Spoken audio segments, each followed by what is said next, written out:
ఒక దినము కాదు, 2 దినములు కాదు, 5 దినములు కాదు, 10 దినములు కాదు, 20 దినములు కాదు, 1 నెల దినముల వరకు, అనగా అది మీ నాసిక రంధ్రముల నుండి వచ్చి మీకు అసహ్యం పుట్టు వరకు దాన్ని తిందురు. ఏలయనగా మీరు మీ మధ్య నన్ను యెహోవాను నిర్లక్ష్యం చేసి ఆయన సన్నిధిని ఏడ్చి ఐగుప్తులో నుండి ఎందుకు వచ్చితమనుకుంటున్నారు. మనం చదువుకున్న భాగాన్ని ధ్యానం చేద్దాం.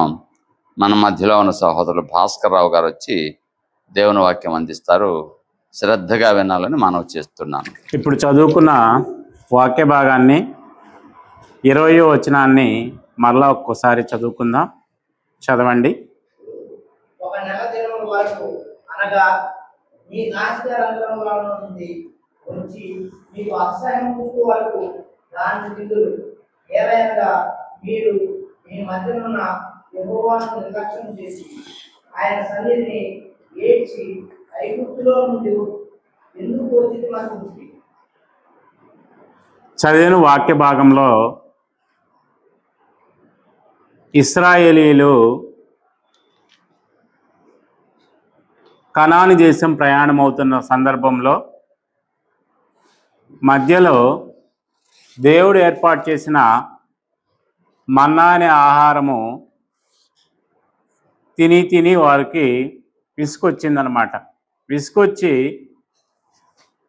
మోషే మీద సనుక్కుంటారు. సనుక్కొని మాకు ఐగుప్తులో ఉన్న తిండే బాగుంది, ఐగుప్తులో ఉన్న చేపలు, అదేవిధంగా కీరా దోసకాయలు, అక్కడ ఉన్న దొరికే మాంసము, అంటే మేము అక్కడ బానిసలుగా బ్రతికినా కానీ మేము ఆ తిండే మాకు బాగుంది, అక్కడ బ్రతికే బాగుందని చెప్పేసి వాళ్ళు దేవుణ్ణి నిర్లక్ష్యం చేశారని చెప్పేసి ఉన్నది. అక్కడ వాళ్ళు ఆ విధంగా సనుక్కుంటున్నప్పుడు వారికి మాంసాన్ని దయచేయడం కోసం పూరేటి పెట్టెలను వదులుతారు. మీరు 1 రోజు కాదు, 2 రోజులు కాదు, నెల రోజుల వరకు మీరు తిన్నది మరలా మీ నాసికారంధ్రంలోకి వచ్చిందాకా, అంటే అప్పుడప్పుడు మనం తిండి ఎక్కువగా తిన్నప్పుడు తేపులు వస్తాయి. ఆ తేపులు వచ్చినప్పుడు ఆ స్మెల్ ముక్కుల్లో, అది ఆ నీళ్లు ముక్కుల్లోకి వచ్చేసి ఆ స్మెల్ భరించలేనంత ఇదిగా ఉంటుంది అనమాట. అంటే అతి తిండి వలన ఆ నీరు ఆహారము మనకి ముక్కుల్లోకి వచ్చి నాసికారంధ్రంలోకి ముక్కుల్లోకి వచ్చేసేసేసి ఆ స్మెల్ భయంకరంగా ఉంటుందన్నమాట. అంటే ఆ తిండి ఎక్కువయ్యి అది అరగక మనకి బయటకు వస్తుంది అనమాట. వీళ్ళు ఆ విధంగా తిండి కోసం, ఓన్లీ మాంసం కోసం సనుక్కొని దేవుణ్ణి నిర్లక్ష్యం చేశారు. దేవుణ్ణి నిర్లక్ష్యం చేశారు. కాబట్టి నిర్లక్ష్యం చేయటం అనేది ఎంత ప్రమాదకరమైన జబ్బో ఇక్కడ మనం తెలుసుకుందాం. నిర్లక్ష్యము ఇది సింపుల్గా ఉన్న వాడైనప్పటికీ, మనం డైలీ లైఫ్లో ఎక్కువగా ఉపయోగించే వాడైనప్పటికీ దీని గురించి తెలుసుకోవాల్సిన అవసరం ఉంది. మొట్టమొదట నిర్లక్ష్యము అంటే దాని యొక్క పదార్థం తెలుసుకుందాం. అదేవిధంగా నిర్లక్ష్యము ఎందుకు వస్తుందో తెలుసుకుందాం. నెక్స్ట్ నిర్లక్ష్యము వేటి యందు ఉంచకూడదో తెలుసుకుందాం. నెక్స్ట్ నిర్లక్ష్యం చేస్తే వచ్చే నష్టం ఏందో తెలుసుకుందాం వీటి గురించి. నెక్స్ట్ వేటి విషయంలో నిర్లక్ష్యం చేయాలా, ఏటి విషయంలో నిర్లక్ష్యం చేయాలా, వీటన్నిటి గురించి తెలుసుకుందాం. మొట్టమొదట నిర్లక్ష్యము అంటే ఏంటో తెలుసుకుందాం. నిర్లక్ష్యము అనేది సంస్కృత పదం. నిహ్ ప్లస్ లక్ష్యము, నిర్ ప్లస్ లక్ష్యం అని కూడా అంటారు, నిస్ ప్లస్ లక్ష్యం అని కూడా అంటారు విడదీస్తే. ఇది సంస్కృత పదం. దాని యొక్క అర్థాన్ని కానీ గమనించినట్లయితే లక్ష్యము వదిలివేయటం, లక్ష్యాన్ని మధ్యలోనే ఆపివేయటం, అదేవిధంగా శ్రద్ధ లేకపోవటం, బాధ్యత లేకుండా ఉండటం, ఆసక్తిని ఆపివేయటం, లక్ష్యాన్ని చేరకపోవటం, ఇవన్నీ నిర్లక్ష్యం యొక్క అర్థాలకు చెప్పవచ్చు అన్నమాట. ఓకే, ఇప్పుడు ఈ నిర్లక్ష్యం గురించి మనం ఒక చిన్న కథ, మన చిన్నప్పటి నుంచి మనకు తెలిసిన కథే, సుపరిచితమైన కథే. ఏంటంటే తాబేలు కుందేలు, మీకు స్టోరీ తెలుసు. ఆ రెండు పరుగు పందెం పెట్టుకుంటాయి. ఆ రెండు పరుగు పందెం పెట్టుకొని వాస్తవంగా శరీర ఆకృతి ప్రకారము తాబేలు నిదానంగా నడవగలదు, పరిగెత్తలేదు.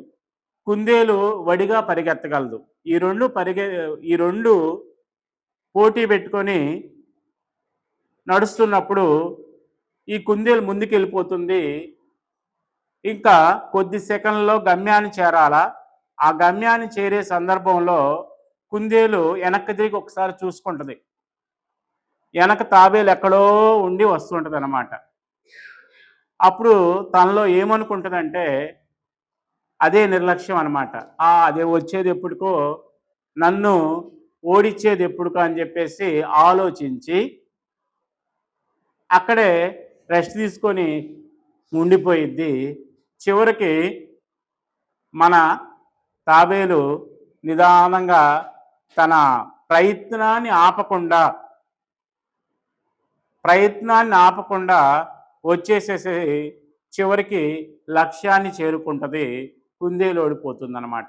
అంటే చూడండి, శరీరపరంగా కానీ విన్ అవటానికి అవకాశం ఉన్నది కుందేలు, అవకాశాలు మెండుగా ఉన్నది వచ్చేసి కుందేలు, కానీ గెలిచింది వచ్చేసరికి తాబేలు. కారణం ఏంటి? దాని యొక్క నిర్లక్ష్యం. ఈ నిర్లక్ష్యం అనేది చాలా ప్రమాదకరమైందమ్మా. నీ శత్రువు కన్నా ప్రమాదకరమైంది. శత్రువులు మనకు హాని చేస్తారు కదా, శత్రువులు మనకు హాని చేస్తారా లేదా? అలాంటి శత్రువుల కన్నా ప్రమాదకరమైంది ఏంటంటే ఈ నిర్లక్ష్యం అనే జబ్బే. శత్రువుని మనం అంచనా వేస్తాం, ఎప్పుడొచ్చి మన మీద అటాక్ చేస్తాడో, వాడిని ఎలా ఎదుర్కోవాలో అని చెప్పేసి మనం అంచనా వేసి దానికి తగ్గ ఏర్పాట్లు చేసుకుని సిద్ధంగా ఉంటాం. కానీ ఈ నిర్లక్ష్యం మనలో ఉండే జబ్బే.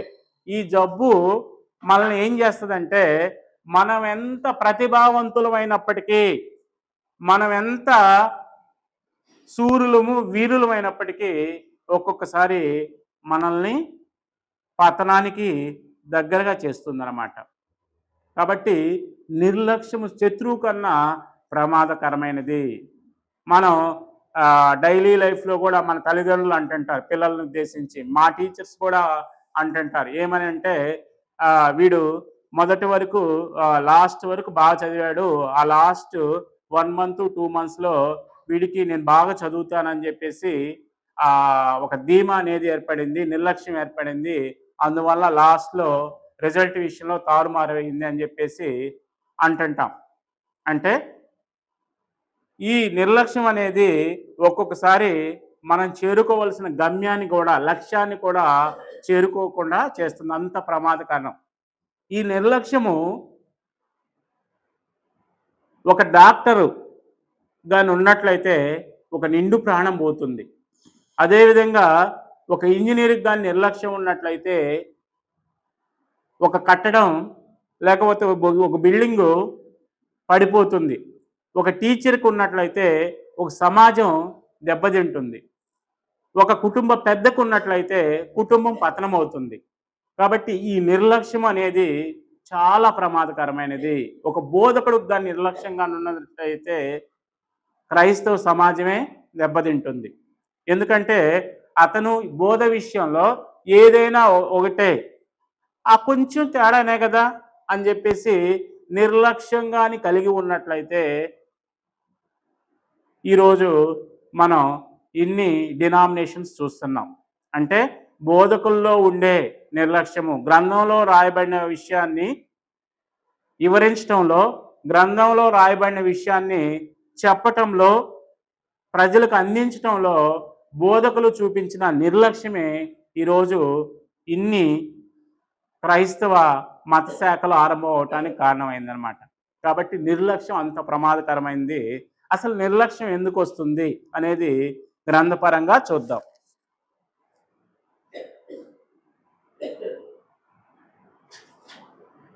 రెండో దినవృత్తాంతముల గ్రంథం 26:16. రెండో దినవృత్తాంతాల గ్రంథం 26:16.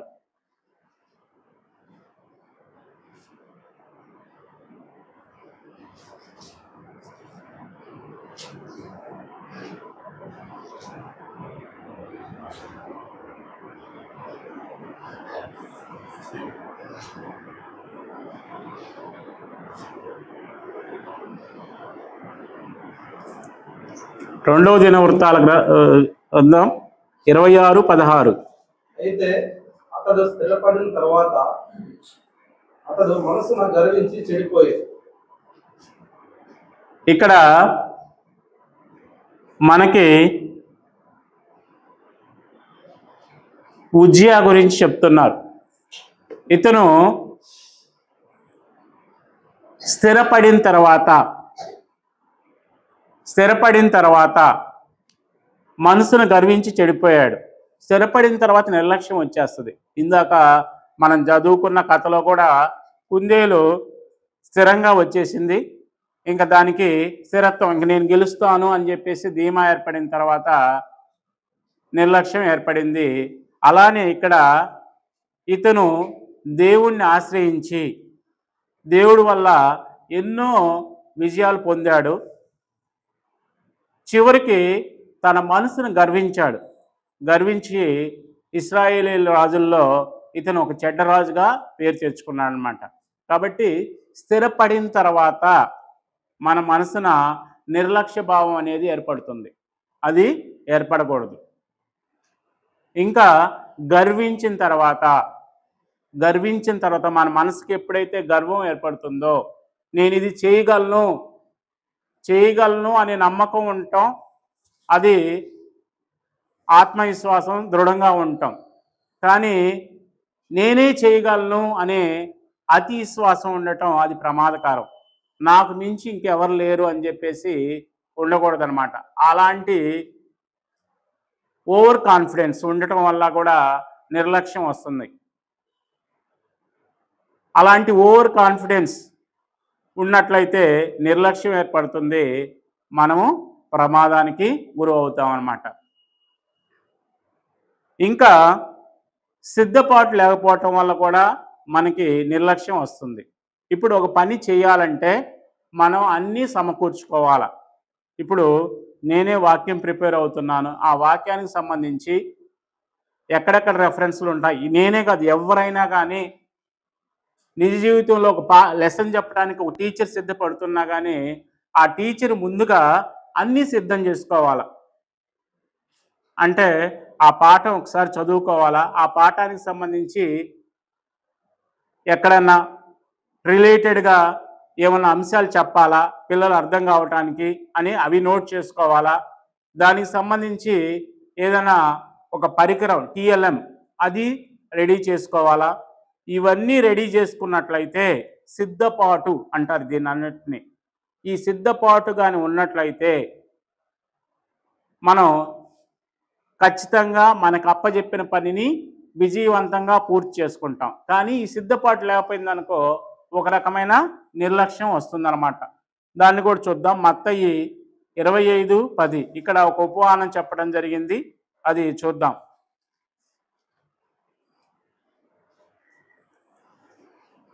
మత్తయి 25:10.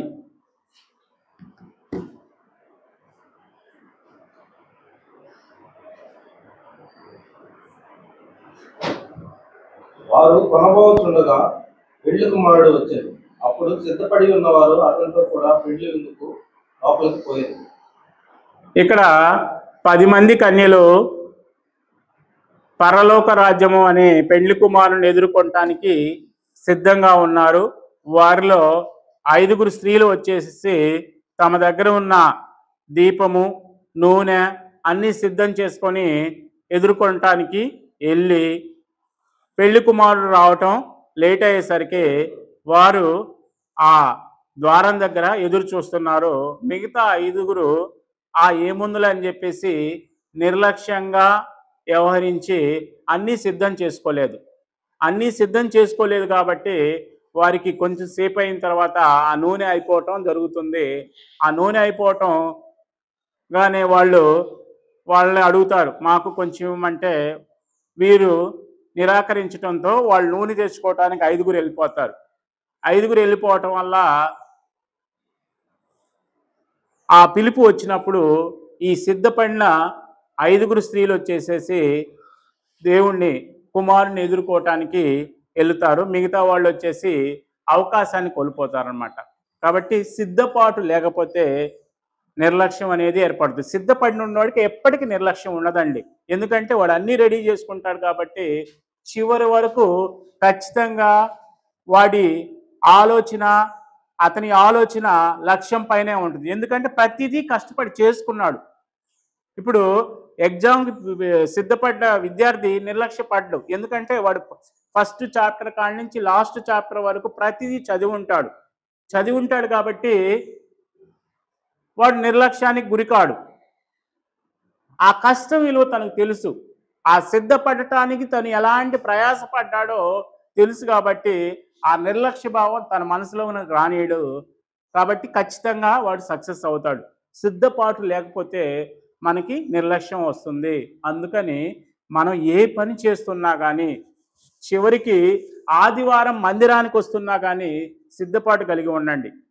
అంటే పని విషయంలో ఉదయాన్నే ఎన్నింటికి లేవాలా, ఎన్నింటికి మనం ఏ పని పూర్తి చేసుకోవాలా, ఎన్నింటికి బయలుదేరాలా, ప్రతిదీ మీరు సిద్ధపాటు కానీ కలిగి ఉన్నట్లయితే మీరు సమయానికి మందిరానికి వస్తారు. ఇందాక అంకుల్ చెప్పారు, సిద్ధపాటు కలిగి ఎవరైతే సమయానికి మందిరానికి వస్తారో వారికి ఎలాంటి ఫలితం వస్తుందో చెప్పారు. ఆ ఫలితం కోసం నువ్వు ఆశపడినట్లయితే, ఆ ఫలితం కోసం నువ్వు ఆశ కలిగి ఉన్నట్లయితే ఖచ్చితంగా వస్తావు. అలా కాకుండా వెళ్దాంలే వద్దాంలే అనుకుంటే ఎప్పుడో లేస్తావు, ఎప్పుడో నీ పని చేసుకుంటావు, ఎప్పుడో వస్తావు, చివరికి ఆరాధన సమయం ముగిసే టైంకి వస్తావు. ఆ నిర్లక్ష్యము మనకి ఉండకూడదు. ఇంకా గర్వం వలన నిర్లక్ష్యం కూడా వస్తుంది. అది కూడా చూద్దాం. రెండో దినవృత్తాంతాల గ్రంథం 32:25.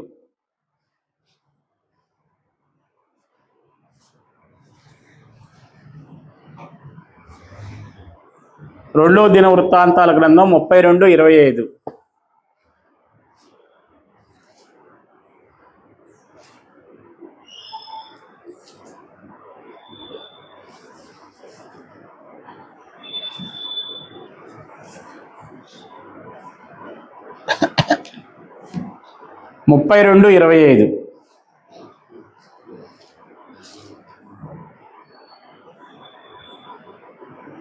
అయితే హిజ్కియా మనసును గర్వించిన తనకు చేయబడిన మేలుకు తగినట్లు ప్రవర్తింపనందున అతని మీదికి యూదా యెరూషలేముల వారి మీదికి కోపము రాగా హిజ్కియా హృదయ గర్వమును విడిచి తానును యెరూషలేము కాపురస్తులను తమను తాము తగ్గించుకుంది. ఇక్కడ హిజ్కియా అనే రాజు మనసును గర్వించి దేవుడి పని విషయంలో నిర్లక్ష్యాన్ని కనపరచడం వల్ల దేవుడి శాపం అతని మీదకి వచ్చింది అనమాట. కాబట్టి మనము నిర్లక్ష్యం కలిగి ఉండకూడదు. ఈ నిర్లక్ష్యం కలిగి ఉండకుండా ఉండాలంటే మనము స్థిరపడిన తర్వాత దేవుణ్ణి వెంబడించాలా. మనకి ఏదైనా మేలు జరిగినప్పుడు కూడా దేవుణ్ణి వెంబడించాలా. అలా ఉన్నట్లయితే మనకి నిర్లక్ష్యం అనే జబ్బు రాదు. ఇంకా నిర్లక్ష్యము ఏ విషయాల్లో ఉండకూడదు.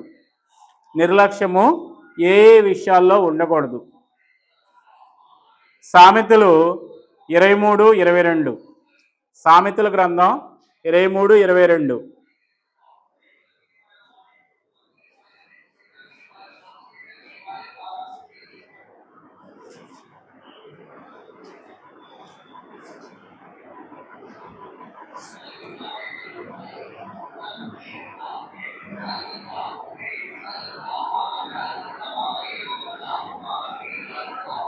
నిన్ను కనిన నీ తండ్రి ఉపదేశము అంగీకరించుము, నీ తల్లి ముదిమి యందు ఆమెను నిర్లక్ష్యం చేయకుము. ఇది ప్రతి ఒక్కరూ పదే పదే చదివి మనసును గుర్తుపెట్టుకోవాలా. నీ తల్లిని ముదిమి యందు నిర్లక్ష్యం చేయకుము. మన తల్లిదండ్రులు మనల్ని కని పెంచటానికి ఎంత ప్రయాసపడతారో తెలుసు. అలాంటి తల్లిదండ్రులు వృద్ధాప్యంలోకి వచ్చినప్పుడు వారిని నిర్లక్ష్యం చేయకూడదు. అంటే వారు తమ పనులు తాము చేసుకోవటానికి వారి శరీరం సహకరించదు, వారి ఆహారం సిద్ధపరచుకోవటానికి వారి శరీరం సహకరించదు. అలాంటి సమయంలో మనం వారిని నిర్లక్ష్యం చేయకూడదు. నిర్లక్ష్యం చేస్తే ఖచ్చితంగా మనం శాపగ్రస్తులం అవుతాం. ఇప్పుడు ఒకప్పుడు ఫారిన్ కంట్రీస్లో ఉండేది, ఇప్పుడు మన భారతదేశానికి కూడా వచ్చింది తల్లిదండ్రులను నిర్లక్ష్యం చేయటం. ఇప్పుడున్న ప్రస్తుత బిజీ లైఫ్లో వాళ్ళు అప్పుడే ఈ వృద్ధాశ్రమాలు కనిపెట్టేసేసి ఒక ఏజ్ వచ్చిన తర్వాత వారిని అక్కడ ఉంచేసేవాళ్ళు. అంటే వారికి సంబంధించిన మంచి కానీ చెడు కానీ ఇంకా మొత్తం కొంత శాలరీ ఇవ్వటం ద్వారా కానీ స్వచ్ఛందంగా ఏర్పాటు చేసిన వృద్ధాశ్రమంలో వాళ్ళు తమ జీవితాన్ని గడుపుతూ ఉంటే చివరికి చనిపోయినప్పుడు ఇన్ఫార్మ్ చేసేవాళ్ళు. వాళ్ళకి ఏదన్నా ఏదో ప్రేమ ఉంటే వచ్చి చూసి వెళ్ళేవాళ్ళు. అది కూడా లేకపోతే ఆ ట్రస్ట్ వాళ్ళే ఆ కార్యక్రమాలు నిర్వహించేవాళ్ళు అనమాట. ఇక్కడ తల్లిదండ్రులని ఖచ్చితంగా నిర్లక్ష్యం చేయకూడదు. ఎందుకంటే వారు మనల్ని కనిపించారు, వారు పెద్దవారైనప్పుడు మనం పిల్లలు అయినప్పుడు ఎలా మారం చేస్తామో వాళ్ళు పెద్దవాళ్ళు అయిన తర్వాత ఒక ఏజ్కి వచ్చిన తర్వాత వారు కూడా చిన్నపిల్లల మాదిరిగా మారిపోతారు. చిన్నప్పుడు మనం మారం చేసినప్పుడు మన తల్లిదండ్రులు విసుక్కున్నారా? విసుక్కోలేదు. మనం ఎంత విసిగించినా కానీ కోప్పడకుండా వాళ్ళు మనకు కావాల్సిన ప్రతిదీ ఏర్పాటు చేసి మనల్ని ఈరోజు ఈ స్థాయికి ఈ ప్రయోజకులుగా తీర్చిదిద్దడానికి వాళ్ళ యొక్క ప్రతి రక్త బొట్టు వరకు పోరాడారు. పోరాటమే తల్లిదండ్రులు ఈ రోజుల్లో బిడ్డలను సాకి ప్రయోజకులు చేయటం అనేది ఒక పోరాటమే అన్నమాట. అలాంటి పోరాటంలో వాళ్ళు సక్సెస్ఫుల్గా మనల్ని ఈ స్థాయికి తీసుకొస్తే మనము పెద్దవాళ్ళు అయిన తర్వాత వాళ్ళని నిర్లక్ష్యం చేస్తున్నాం. అది ఎంత ప్రమాదకరమైందో ఒకసారి ఆలోచించండి. ప్రతి ఒక్కళ్ళు వాళ్ళని దగ్గరుండి చూసుకోవాలా.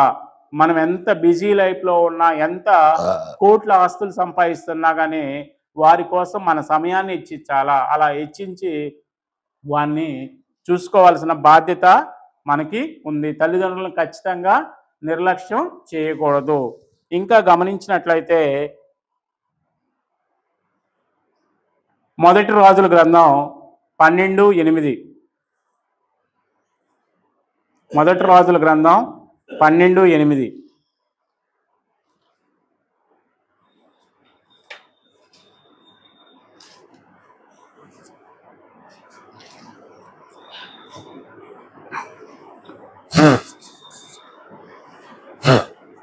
అయితే అతడు పెద్దలు తనతో చెప్పిన ఆలోచనను నిర్లక్ష్య పెట్టి తనతో కూడా పెరిగిన యవనులను పిలిచి ఆలోచనను అడిగి వారికి ఇలాగూ ప్రశ్న వేశారు.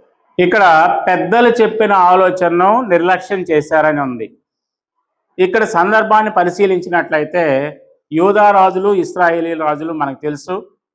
ఇశ్రాయేల్లో నుంచి ప్రత్యేకపరచబడిన వారు యూదా. ఈ యూదా వారిని దేవుడు ఏర్పాటు చేసుకున్నారు. చివరికి వాళ్ళు కూడా పాపం చేశారు. ఈ యూదా వారు దగ్గరికి ఇశ్రాయేలీలు వచ్చి, మీరు మా మీద భారం మోపకుండా మమ్మల్ని సామంతులుగా అంటే మీ దాసులుగా చూసుకున్నట్లయితే మీకు జీవితాంతం సేవ చేస్తామని చెప్పేసి ఇశ్రాయేలీలు యూదా వారిని ఏడుకుంటారు. ఏడుకున్నప్పుడు యూదారాజు ఏం చెప్తాడంటే నాకు కొంత ఆలోచించుకోవటానికి సమయం అని చెప్తాడు. తర్వాత ఈ యూదారాజు పెద్దలను పిలిపించి తన సామ్రాజ్యంలో ఉన్న మంత్రులను కానీ సేనాధిపతులు కానీ వీరంతా పెద్దలు, వీరిని పిలిపించి ఆలోచన అడుగుతాడు. వాళ్ళు ఏం ఆలోచన చెప్తారంటే వాళ్ళు అడిగారు, వాళ్ళంతటా వాళ్ళే వచ్చి మనల్ని అడుగుతున్నారు, వాళ్ళ అంగీకారాన్ని త్రోసిపుచ్చకుండా నువ్వు యాక్సెప్ట్ చేయి, అంగీకరించు, వాళ్ళు జీవితాంతం మనకి సేవకులుగా ఉంటారని చెప్పేసి చెప్పినప్పుడు ఆ పెద్దల ఆలోచనను నిర్లక్ష్య పెడతాడు ఈ రాజు. కాబట్టి పెద్దల ఆలోచనల్ని నిర్లక్ష్య పెట్టకూడదండి. మనకి ఈ రోజులో ప్రతిదీ ఏం కావాలో సెల్లో టైప్ చేసేసేసి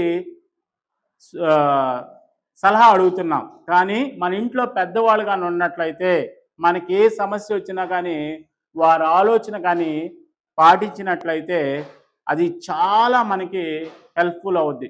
ఏదైనా మనకి హెల్త్ బాగాలేకపోయినా కానీ మనకి ఏదైనా సమస్య వచ్చినప్పుడు కానీ ఇంట్లో వాళ్ళు మన పెద్దవాళ్ళు కానీ ఉన్నట్లయితే వాళ్ళ దగ్గరికి వెళ్ళండి, ఇది ప్రాబ్లం అని చెప్పండి. వాళ్ళ పరిధిలో కానీ ఉన్నట్లయితే మీకు ఖచ్చితంగా మంచి సలహానే ఇస్తారు, మంచి ఆలోచనే చెప్తారనమాట. కాబట్టి పెద్దల ఆలోచన మనం ఖచ్చితంగా తీసుకోవాలా. ఈ రోజుల్లో అలా అడిగే విధానమే మారిపోయింది. ఎందుకంటే పెద్దలు పిల్లలు కూర్చొని మాట్లాడుకునే రోజులు ఎప్పుడు పోయాయి. ప్రతి ఒక్కరు ఇండివిజువాలిటీ డెవలప్ అయిపోయింది. ఆ ఇండివిజువాలిటీ వలన ఎవరికి వాళ్ళు సెల్ తీసుకొని వెళ్ళిపోతున్నారు. కానీ మనం పెద్దలతో కలిసి ఉన్నట్లయితే, ఇప్పుడు యాకోబు తన ఇంట ఉండి పెద్దలతోటి పెద్దల దగ్గర పెరిగాడు. ఆ పెద్దలు చెప్పే ప్రతి విషయాన్ని తన ఇంట్లో నాన్నగారు అయితేనేమి తాతగారు అయితేనేమి వారి దగ్గర ప్రతి విషయాన్ని వాళ్ళ ఆలోచనల్ని అనుగుణంగా నడిచాడు కాబట్టి యాకోబు ఆశీర్వదించబడ్డాడు. ఏశావు ఆ నిర్లక్ష్యం వలన కన్నీళ్లు విడుచుతూ ప్రార్థించాడు ఆ జ్యేష్ఠత్వ హక్కు కోసం. ప్రయోజనం ఏముంది? అందుకనే మనం పెద్దల ఆలోచనల్ని నిరాకరించకూడదు, పెద్దల ఆలోచనల్ని నిర్లక్ష్యం చేయకూడదు. ఇంకా గమనించినట్లయితే హెబ్రీ 12:25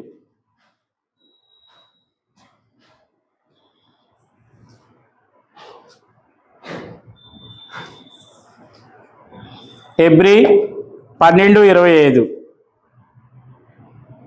మీకు బుద్ధి చెప్పుతున్న వారిని నిరాకరింపకుండానట్లు చూసుకొనండి. బుద్ధి చెప్పే వాళ్ళని నిర్లక్ష్యం చేయకూడదండి. ఎవరికి బుద్ధి చెప్తాడు చెప్పండి? తల్లిదండ్రులు మనకు బుద్ధి చెప్తారు. పిల్లలారా ఆలోచించండి, తల్లిదండ్రులు మనకు బుద్ధి చెప్పడానికి ప్రయత్నం చేసేటప్పుడు వాళ్ళ ఆలోచనని మనం నిరాకరించకూడదు, నిర్లక్ష్యం చేయకూడదు. అదేవిధంగా స్కూల్లో ఉపాధ్యాయులు మనకు బుద్ధి చెప్పడానికి ప్రయత్నం చేస్తారు. ఎందుకంటే మన ప్రవర్తన మన నడవడిక సక్రమంగా లేనప్పుడు ఉపాధ్యాయుడు నీ శ్రేయస్సు కోరి నిన్ను బుద్ధి చెప్పే ప్రయత్నంలో అతన్ని నిర్లక్ష్యం చేయకూడదు. అదేవిధంగా సంఘ కాపరి, అదేవిధంగా మన తోటి సోదరులు, వీరు మన ప్రవర్తన విషయంలో బుద్ధి చెప్పటానికి ప్రయత్నం చేసేటప్పుడు మనం దాన్ని నిరాకరించకూడదు. ఆ తప్పు కానీ ఉన్నట్లయితే ఆ తప్పును సరిదిద్దుకోవాలి కానీ పక్కకి వెళ్ళిపోకూడదు. అలా పక్కకి వెళ్ళినట్లయితే చాలా ప్రమాదం. బుద్ధి చెప్పే వారి విషయంలో, పిల్లలారా మీ తల్లిదండ్రులు బుద్ధి చెప్పడానికి మీకు ప్రయత్నం చేస్తుంటే ఆ తప్పును దిద్దుకోవటానికి ప్రయత్నం చేయండి. విద్యార్థులారా మీ టీచర్స్ మీకు బుద్ధి చెప్పటానికి ప్రయత్నం చేస్తుంటే వారిని చెప్పే విధానాన్ని నిర్లక్ష్యం చేయకండి. అదేవిధంగా క్రైస్తవ సహోదరి సహోదరులారా, మీ సంఘ కాపరి, మీ సంఘ దైవజనులు మీ ప్రవర్తన విషయంలో మిమ్మల్ని మార్చుకోమని చెప్తున్నప్పుడు, బుద్ధి చెప్తున్నప్పుడు మార్చుకోవటానికి ప్రయత్నం చేయాలి, కానీ పక్కకి వెళ్ళిపోకూడదు. ఈయనేంది నాకే చెప్తున్నాడు అని చెప్పేసి, ఈయనకి నేను తప్ప ఎవరు కనిపించరా అని చెప్పేసి, మనం చేస్తున్న తప్పేందో మనకు తెలియదండి. అతను మనల్ని పాయింట్అవుట్ చేశాడు అని చెప్పేసి ఆ కోణంలో ఆలోచించి పక్కకి వెళ్ళిపోతున్నారు. ఏకంగా ఉండాలన్న మన యేసుప్రభు వారి కోరికను చీల్చేసేసారు. అదేవిధంగా క్రైస్తవ సమాజం బద్దలయ్యింది, మొక్కలయ్యింది, చర్చెస్ పుట్టగొడుగుల్లా వెలిసిపోయాయన్నమాట. కాబట్టి బుద్ధి చెప్పే వారి విషయంలో ఖచ్చితంగా ఇప్పుడు మన క్రైస్తవ సమాజంలో జరుగుతుందండి. ఎందుకంటే ఆ క్రైస్తవ సమాజంలో ఆ చర్చ్లో ఉన్న ఫాస్టర్ లేక దైవజనుడు, అయ్యా ఇది కరెక్ట్గా లేదు అని నీకు చెప్పినప్పుడు మార్చుకోవటానికి నువ్వు ఇష్టపడకపోగా అక్కడి నుంచి విడిచిపోతావు. అప్పుడు నీకెవరు? ఫైనల్గా దేవుడే బుద్ధి చెప్తాడు. దేవుడే బుద్ధి చెప్తాడు. మనకి సంఘ కాపరి రూపంలో దేవుడు బుద్ధి చెప్పటానికి ప్రయత్నం చేస్తే, అతను నన్ను ఏదో విమర్శిస్తున్నాడని చెప్పేసి నువ్వు ఫీల్ అయ్యి పక్కకి వెళ్ళిపోతే, రేపు దేవుడు నీకు బుద్ధి చెప్పేటప్పుడు అప్పుడు నీ పరిస్థితి ఎలా ఉంటుందో ఆలోచించుకో. దయచేసి సహోదరి సహోదరులారా, మీ తప్పు మీకు చెప్పినప్పుడు ఆ తప్పు చెప్పిన వారిని నిర్లక్ష్యం చేయొద్దు. నిర్లక్ష్యం చేస్తే మీరే ప్రమాదానికి గురి అవుతారు. ఎందుకు చెప్పారు, మనం మార్చుకోవాలా, ఖచ్చితంగా మార్చుకుందాం అంతే. అంతేగాని నెగిటివ్ యాటిట్యూడ్ తోటి తిరగబడకూడదు అన్నమాట. ఇంకా గమనించినట్లయితే వాక్య భాగంలోనే చదువుకున్నాం, సంఖ్య 11:20లో దేవుణ్ణి నిర్లక్ష్యం చేశారని. దేవుణ్ణి నిర్లక్ష్యం చేయకూడదు. దేవుడు సృష్టికర్త, మనల్ని సృష్టించింది దేవుడే. కాబట్టి మనం సృష్టించిన దేవుణ్ణి ఆ రోజుల్లో ఇశ్రాయేలీయులు నిర్లక్ష్యం చేశారు. కాబట్టి ఈరోజు వాళ్ళని విడిచిపెట్టాడు. అన్యులమైన మనల్ని దగ్గర తీర్చుకొని సంఘంగా ఏర్పాటు చేసి ఈ సంఘంలో గొప్ప రక్షణను సిద్ధం చేశాడు. ఎవరైతే తండ్రి కుమారుని మాట విని వారి మాటలను విని నిర్లక్ష్యం చేయక సంఘంలో చేరుతారో వారికి రక్షణ లభిస్తుంది. అగ్నిగంధకాలతో మండే నరకం అనే అగ్నిగుండం నుంచి మనం తప్పించబడతాం అన్నమాట.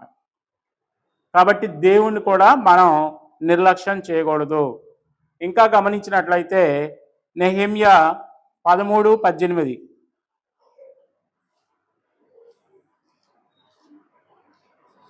నెహెమ్యా 13:18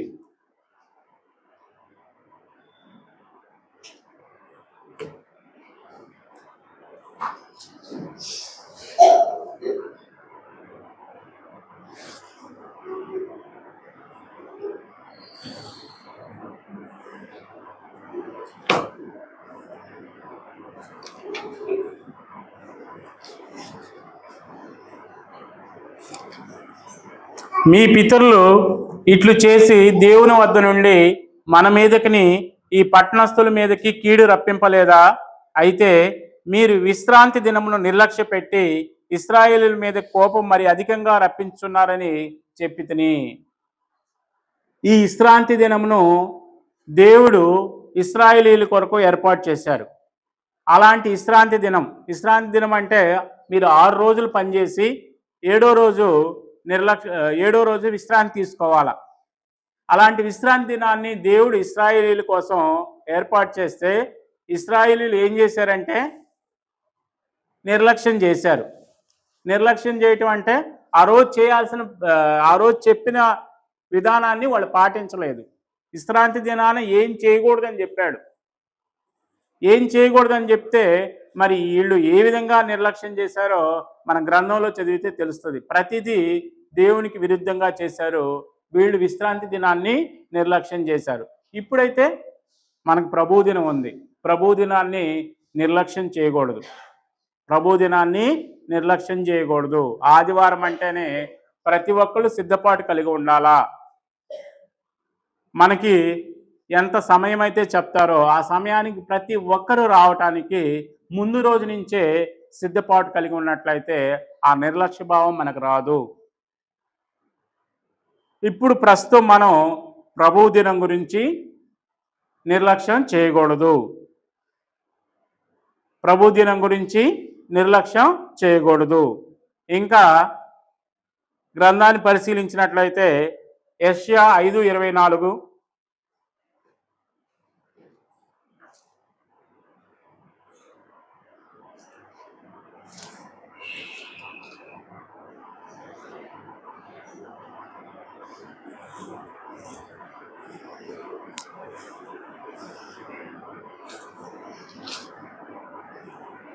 సైన్యములకు అధిపతియగు యెహోవా యొక్క ధర్మశాస్త్రమును నిర్లక్ష్య పెట్టుదురు.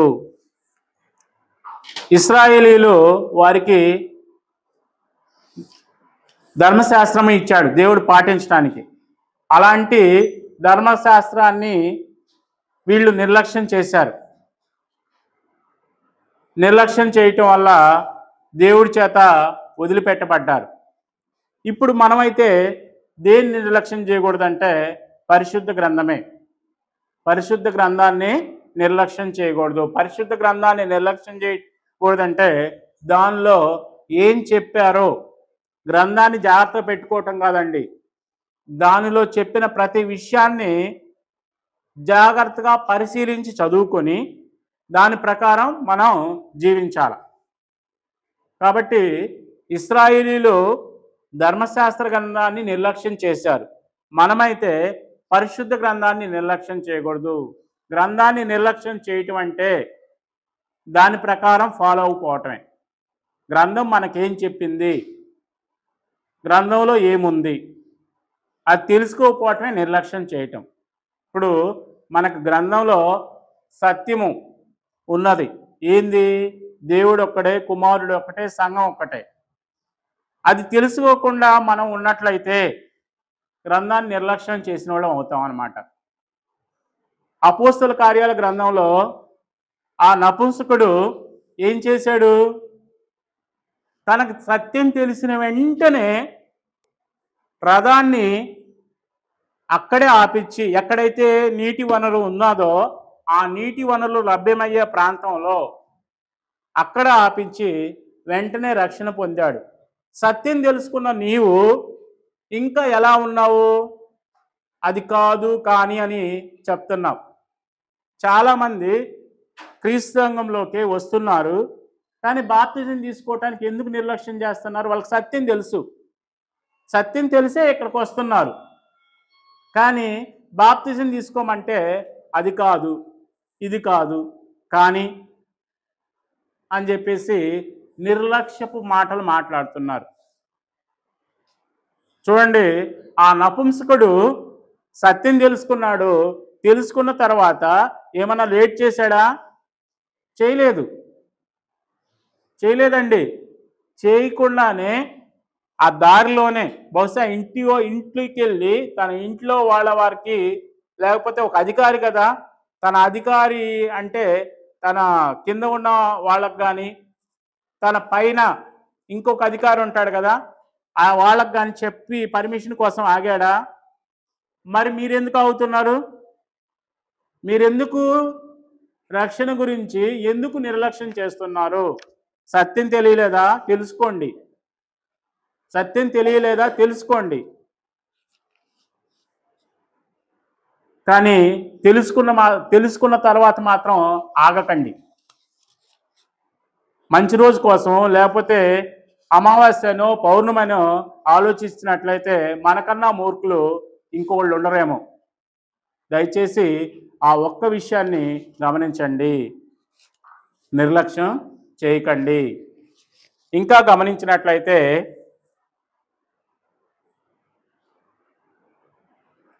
యోబు 31:15.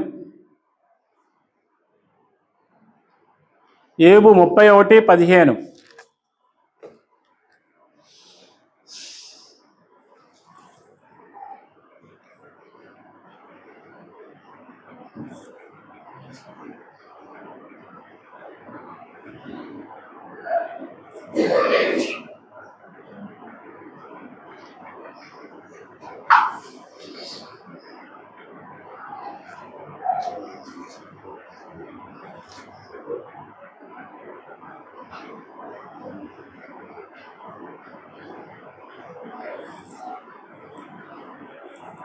అండి, నా పనివాడినైనను నా పనికత్తెనైనను నాతో వ్యాజ్యమాడగా నేను వారి వ్యాజ్యమును నిర్లక్ష్యం చేసిన యెడల దేవుడు లేచినప్పుడు నేనేమి చేయుదును? ఆయన విచారణ చేయనప్పుడు నేను ఆయనతో ఏమి ప్రత్యుత్తరం ఇస్తును? ఇక్కడ నా పనివాడైనను నా పనికత్తెను నాతో వ్యాజ్యమాడగా, వ్యాజ్యం అంటే గొడవ పెట్టుకుంటాం. అంటే పనివాళ్ళు ఎప్పుడు మనతో వ్యాజ్యమాడతారండి? ఎప్పుడు వ్యాజ్యమాడతారంటే వాళ్ళకి లభించవలసిన హక్కులు వాళ్ళకి లభించినప్పుడు, అది జీతపరంగా కానీ పని పరంగా కానీ వారికి చెందాల్సినవి చెందనప్పుడు వాళ్ళు వాళ్ళ యొక్క నిరసనను మనకు తెలియజేస్తారు. దాన్ని వ్యాజ్యం అంటారు. ఆ పనివాడు లేక పనికత్తె మనతో వ్యాజ్యమాడినప్పుడు మనం దాన్ని నిర్లక్ష్యం చేయకూడదు. నిర్లక్ష్యం చేసినట్లయితే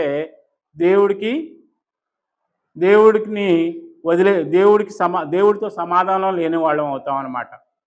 వాళ్ళ వ్యాజ్యాన్ని తెలుసుకొని ఆ వ్యాజ్యంలో న్యాయబద్ధమైన కోరికలు ఉన్నాయా, మన వల్ల వాళ్ళు ఏదైనా ఇబ్బందులు పడుతున్నారా అని తెలుసుకొని అవి తీర్చడానికి మనం ప్రయత్నం చేయాలా. కాబట్టి పని వాళ్ళ యొక్క వ్యాజ్యమును మనము నిర్లక్ష్యం చేయకూడదు. పని వాళ్ళ యొక్క వ్యాజ్యమును నిర్లక్ష్యం చేయకూడదు. వాళ్ళ ఒక గొంతెమ్మ కోరికలు కోరితే అది మనం వదిలిపెట్టచ్చు. కానీ న్యాయబద్ధంగా వారు వ్యాజ్యమాడుతున్నప్పుడు, ఇప్పుడు ప్రపంచంలో గొప్ప గొప్ప విప్లవాలన్నీ ఎందుకు వచ్చాయో మీకు తెలుసు.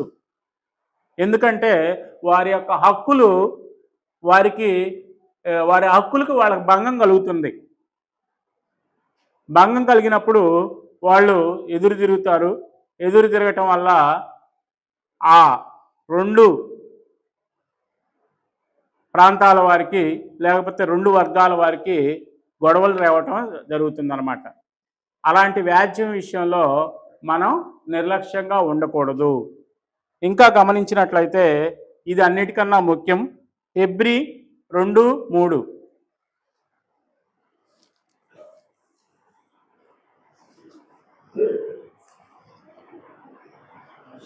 హెబ్రీ 2:3.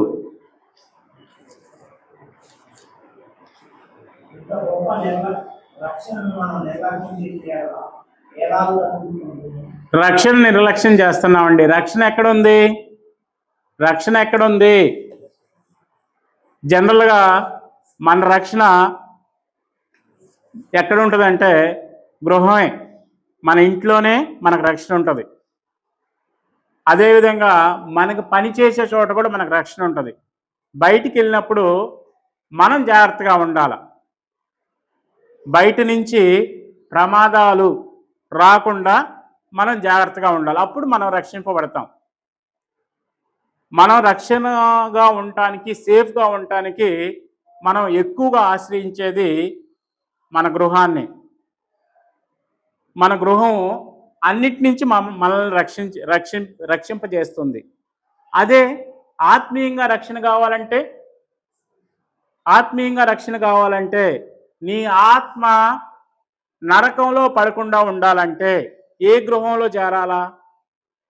ఏ గృహంలో చేరాలంటే అది మన గ్రంథమే చెప్తుంది. ఎప్పటి నుంచో ఇక్కడ మన గ్రంథంలో ఎప్పటి నుంచో చెప్తుంది. రోమా 16:16లో క్రీస్తు సంఘములన్నీ మీకు వందనాలు చెప్తున్నది. దీని అర్థం ఏంది? గ్రంథంలో క్రీస్తు సంఘము ఉంది. అలాంటి క్రీస్తు సంఘం అనే గృహంలో నువ్వు చేరినట్లయితే నీకు గొప్ప రక్షణ లభిస్తుంది. అలాంటి గొప్ప రక్షణను నువ్వు నిర్లక్ష్యం చేస్తున్నావా? నిర్లక్ష్యం చేస్తున్నట్లయితే ఆ నిర్లక్ష్యాన్ని వదిలిపెట్టు. ఆ నపుంసకుడు మాదిరిగానే నువ్వు త్వరగా నిర్ణయం తీసుకో. నీకెక్కడ రక్షణ లభిస్తుందో ఆ రక్షణ దొరికే ప్రాంతానికి, ఆ రక్షణ దొరికే నీ ఆత్మీయ గృహానికి నువ్వు చేరటానికి ప్రయత్నించు. అలాంటి గొప్ప రక్షణను నువ్వు నిర్లక్ష్యం చేయకూడదు.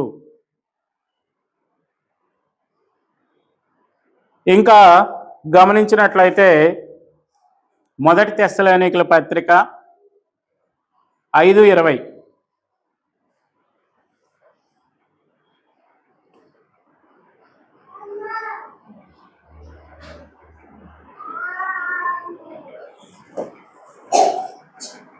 1 తెస్సలోనికల పత్రిక 5:20 ఆత్మను ఆత్మకుడు ప్రవచించుటను నిర్లక్ష్యం చేయకు. ప్రవచించుటను నిర్లక్ష్యం చేయకుడి. ఇప్పుడు ప్రవచనాలు ఉన్నాయండి? లేవు.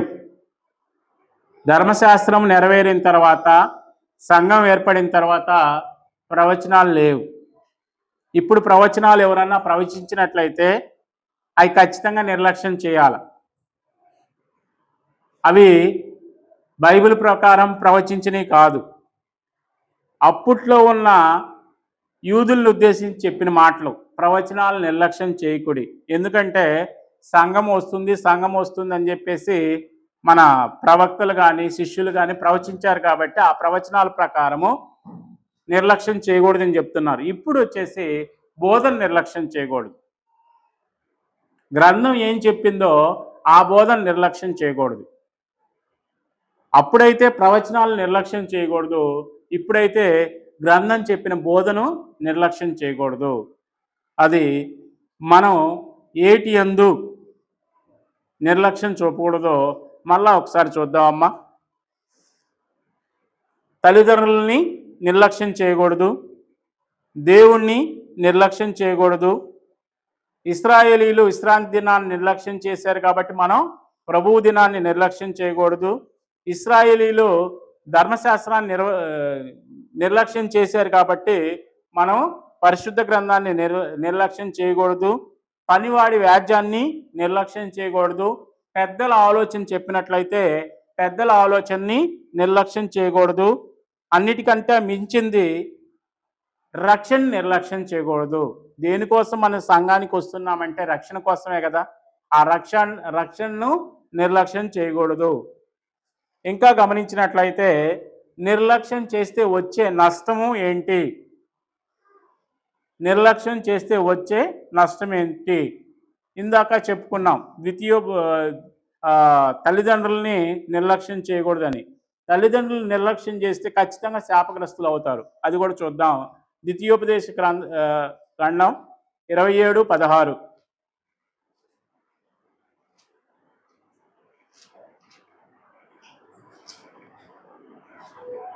తన తండ్రినైనను తన తల్లినైనను నిర్లక్ష్యం చేయవాడు శాపగ్రస్తుడని చెప్పగా ప్రజలందరూ ఆమేన్ అనాలి. తల్లిదండ్రులు నిర్లక్ష్యం చేస్తే ఏమొస్తుందంటే శాపం వస్తుందండి. కాబట్టి తల్లిదండ్రుల్ని నిర్లక్ష్యం చేయకూడదు. ఇంకా రక్షణను నిర్లక్ష్యం చేస్తే మనం ఇంతకుముందే చెప్పుకున్నాం. మన ముందు ఉన్న రక్షణని నిర్లక్ష్యం చేస్తే మనం నరకానికి వెళ్ళిపోతాం. నరకంలో అగ్ని ఆరదు, పురుగు చావదు.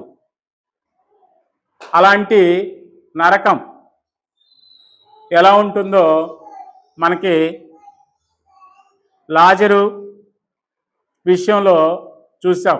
అక్కడ ఎంత వేదనలు బాధలు ఉంటాయో అక్కడ కూలంకషంగా వివరించడం జరిగింది. అలాంటి నరకం నుంచి మనం తప్పించుకోవాలంటే మనకి రక్షణ. ఆ రక్షణని మనము నిర్లక్ష్యం చేయకూడదు.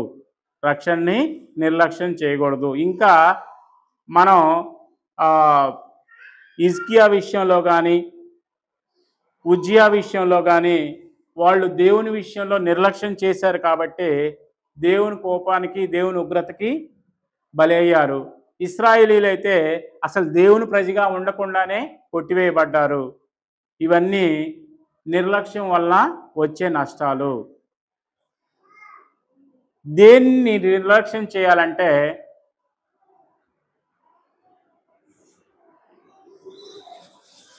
హెబ్రీ 12:2 దేన్ని నిర్లక్ష్యం చేయాలా?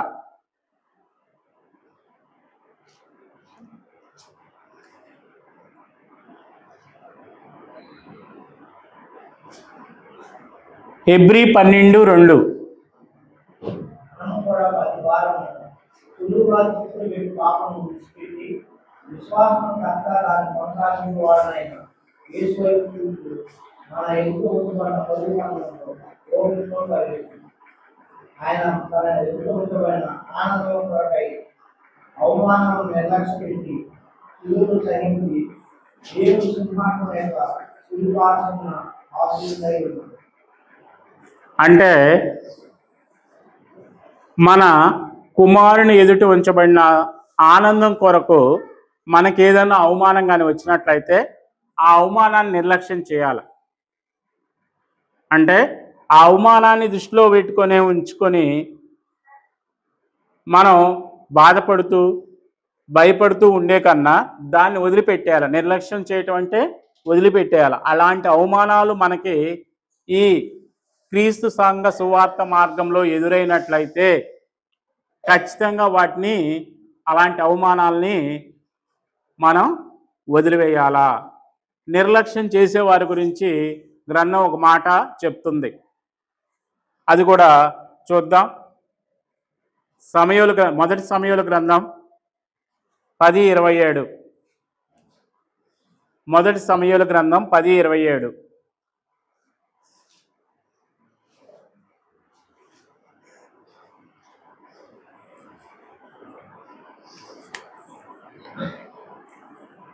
దేశమాలిన వారు కొందరు ఈ మనుషుడు మనల్ని ఎలాగ రక్షించగలడని చెప్పుకుంటూ అతన్ని నిర్లక్ష్యం చేసి అతనికి కానుకలు తీసుకుని రాకుండా అతడు చెవిటివాడైనట్టు. ఇక్కడ సౌలు రాజుగా చేసినప్పుడు సౌలు రాజరికాన్ని అంగీకరించకుండా కొంతమంది నిర్లక్ష్యం చేశారు. అలాంటి నిర్లక్ష్యం చేసిన వాళ్ళని పనికి మాలిన వాళ్ళు అన్నారు. కాబట్టి నిర్లక్ష్యం చేసే వాళ్ళంతా పనికి వాళ్ళే. మనం ప్రయోజకులుగా ఉందామా, పనికి మాలిన వారిగా ఉందామా ఆలోచించుకుందాం. నిర్లక్ష్యంగా ఉండవలసిన వాటిల్లో అవమాన విషయంలో నిర్లక్ష్యంగా ఉండాలన్నమాట. వాటిలో నిర్లక్ష్యంగా ఉన్నాం. అదేవిధంగా కొన్ని దేవుడికి ఇష్టపడిన ఉంటాయి. అలాంటి వాటిల్లో నిర్లక్ష్యంగానే ఉందాం. కానీ వేటి విషయంలో నిర్లక్ష్యంగా ఉండకూడదో వాటి విషయంలో నిర్లక్ష్యంగా ఉండకుండా ప్రయోజకులుగా గొప్ప రక్షణ పొందుదాం. వాటిలో నిర్లక్ష్యంగా ఉన్నామంటే పనికి మాలిన వాడు అని చెప్పేసి గ్రంథంలో ఉంది. ఆ పేరు మనకి వద్దు. మనం అందరం ప్రయోజకులుగా ఉందాము. నిర్లక్ష్యాన్ని వదిలిపెడతావు. నువ్వు విద్యార్థిగా ఉన్నావా, ఆ నిర్లక్ష్యాన్ని వదిలిపెట్టి నీ స్టడీస్లో ఫస్ట్ ప్లేస్లో ఉండు. నువ్వు ఒక ఉద్యోగిగా ఉన్నావా, నీ పనితనంలో నిర్లక్ష్యాన్ని వదిలిపెట్టేసి నీ యజమానుడికి నమ్మకమైన దాసుడుగా పేరు తెచ్చుకో. మీరు తల్లిదండ్రులుగా ఉన్నారా, మీ బిడ్డల విషయంలో నిర్లక్ష్యం వదిలిపెట్టి మీరు మంచి తల్లిదండ్రులుగా పేరు తెచ్చుకోండి. అదేవిధంగా మీరు కుమారులుగా కుమార్తెలుగా ఉన్నారా, మీ తల్లిదండ్రులు నిర్లక్ష్యం చేసి శాపగ్రస్తులు కాకండి. అదేవిధంగా మంచి క్రైస్తవుడుగా ఉన్నావా, రక్షణని వదిలిపెట్టకండి, రక్షణని నిర్లక్ష్యం చేయకండి. కాబట్టి ఏటి విషయంలో మనం నిర్లక్ష్యంగా ఉండకూడదో తెలుసుకున్నాం, వేటి విషయంలో నిర్లక్ష్యంగా ఉండాలో తెలుసుకున్నాం. అదేవిధంగా